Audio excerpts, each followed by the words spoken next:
x2 sur le Bitcoin Cash en même pas 2 semaines. Est-ce que c'est une crypto qui est viable? C'est un des commentaires que j'ai sélectionné dans une des précédentes vidéos. Donc, c'est Gilles, je me rappelle de ton prénom, qui m'a demandé d'analyser cette crypto-monnaie. Donc, je vais le faire et je vais aussi te donner mon avis. Parce que je pense que c'est bien de faire une analyse technique, mais il faut en tirer des conclusions. Et puis après, chacun se forgera son avis dessus. Bref rappel sur cette crypto.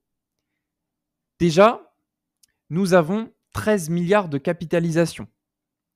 Ensuite, quand je regarde le market cap de l'époque, en 2018, on a vécu un market cap d'environ 40 milliards. On est monté aux 65 milliards, vous voyez. Et puis, en 2021, le bull run d'après, le deuxième que lui a vécu, on est monté presque aux 30 milliards. Alors, quand tu regardes là, ça fait un peu déclin. Donc, forcément, on s'attend à ce que le bull run là soit, on va dire, similaire à celui qu'on a vécu en 2021. Donc, je ne peux pas te prédire maintenant fondamentalement la psychologie des investisseurs derrière le projet Bitcoin Cash, mais je vais te faire une analyse technique qui va te permettre de prendre une décision éclairée. Mais si on devait atteindre même l'ancien bull run de 2017, au mieux aux 65 milliards, tu ferais donc un x6. Voilà. Tu as les données fondamentales sur la crypto avec une inflation similaire à celui du Bitcoin. OK. Ensuite, regardons les volumes. Nous avons des gros volumes sur Binance à 472 millions. J'avais regardé hier, c'était à 200 millions, donc ça augmente. De toute façon, tu peux le voir quand tu te mets ici sur le 7 jours, tu peux voir que les volumes augmentent. On voit juste ici, en gris. Donc, elle peut continuer à prendre en valeur. Il y a autre chose qu'on aime bien, c'est le Bitcoin Cash.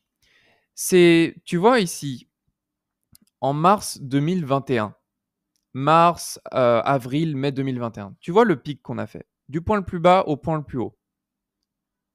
On a fait 265%. Tu sais où est-ce qu'on était là, en mars, avril 2021, sur le Bitcoin? On était là. On était là. Donc, le Bitcoin, quand il s'agit de corriger ou de stagner, le Bitcoin Cash a tendance à contrebalancer, tu vois? Et donc, c'est intéressant parce que c'est-à-dire que pendant que le Bitcoin stagne ou retrace, on peut surfer sur le Bitcoin Cash. Bon.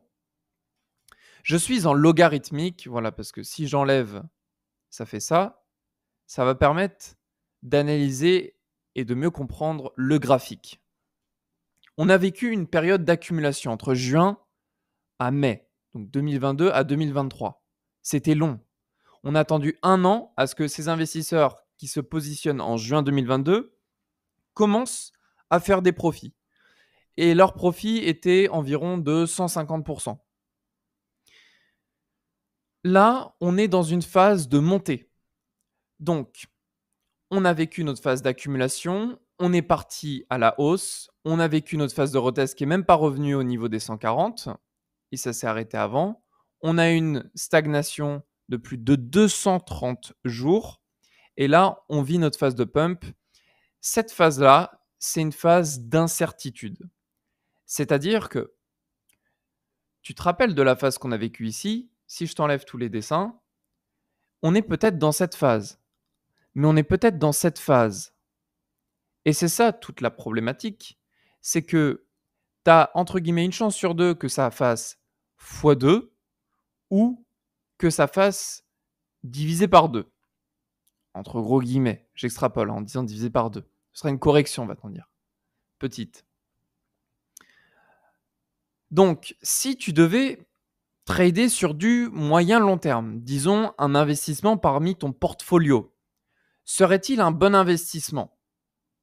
Eh bien, on va regarder ça tout de suite, là, je t'ai mis des targets.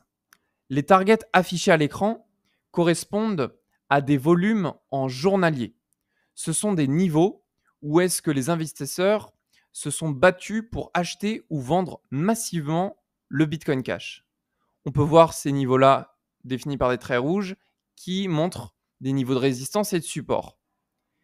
Eh bien, moi, ce que j'analyse et ce que je voudrais te faire part dans cette vidéo, c'est que tu vois ce niveau-là, autour de mai 2021, on a eu ce qu'on appelle un order block, donc une stagnation au niveau du prix. Et au-delà de ça, au niveau des volumes, donc on est sur Binance, sur la charte, on a eu beaucoup de volume. Donc c'est-à-dire beaucoup de vendeurs, beaucoup d'acheteurs, surtout en termes de prix. Ce n'est pas en termes de nombre d'acheteurs ou de nombre de vendeurs, c'est en termes de ce qu'ils ont mis sur la table pour acheter ou vendre le Bitcoin Cash. Donc j'en suis certain, de par les analyses passées et les backtests que j'ai pu faire sur d'autres crypto-monnaies, que, mais on verra ça, il ne reste pas plus de 40% sur Bitcoin Cash avant de vivre une stagnation. C'est-à-dire qu'on ne transpercera pas ça comme ça. On aura au mieux un retracement. Alors je vais te dessiner, ça va être plus clair.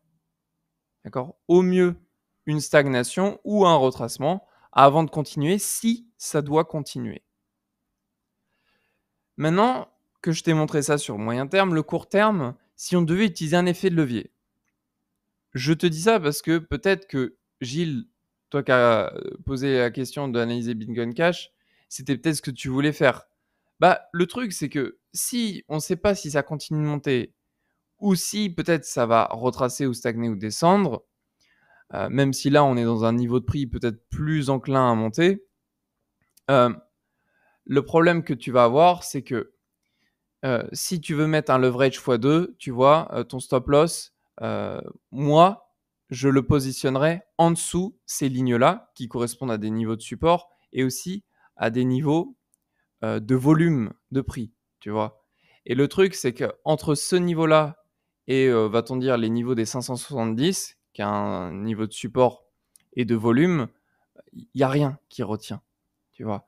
Donc c'est ça qui est un peu embêtant. À la limite, peut-être si tu joues le risque, tu peux te positionner en dessous de ce niveau de volume, des 20%. Mais là, ce n'est pas du tout ma recommandation. Et vraiment, je vais te donner mon avis maintenant. Bitcoin Cash, pour moi, ça ne doit pas faire partie du portefeuille. Ça sert à rien. Il y a aujourd'hui l'intelligence artificielle, les real world assets qui ont des utilités qui feront beaucoup plus de performance. D'accord?